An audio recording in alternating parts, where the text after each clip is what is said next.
Dans ce pensionnat du lycée Bethel, situé dans l'état nigérian de Kaduna, les élèves dormaient paisiblement lorsque des hommes armés ont escaladé le grillage de l'école dans la nuit de lundi à mardi. En moins d'1 heure, les truands ont kidnappé 140 élèves.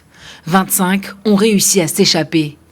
Au lever du soleil, les parents se sont rassemblés près de l'école. Ne sachant plus que faire, ils ont exprimé leur colère et leur désespoir contre les autorités.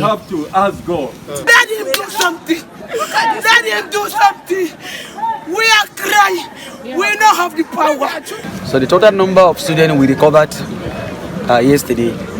Environ 28 enfants ont pu s'échapper. Par la grâce de Dieu, nous avons reçu un appel des ravisseurs qui nous ont dit que nos enfants allaient bien. Nous avons eu la chance de parler à certains d'entre eux. Ils nous ont informé qu'ils étaient dans la jungle et qu'ils étaient 121 otages. In fact, we had the privilege of speaking with few of them. Il s'agit de la 3e attaque du genre survenue en l'espace de 3 jours dans l'état de Kaduna. Dimanche soir, 7 personnes ont été tuées dans des attaques perpétrées dans des localités voisines. Les kidnappeurs agissent toujours de la même manière. Après leurs méfaits, ils exigent des rançons au gouvernement contre la libération des otages.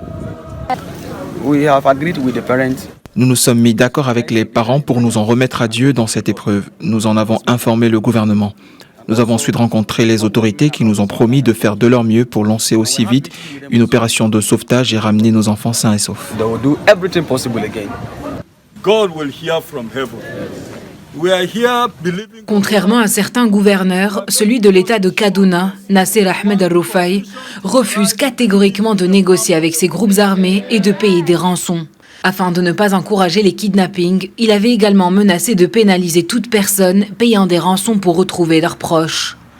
Entre-temps, le gouvernement a ordonné la fermeture de 13 écoles considérées comme vulnérables.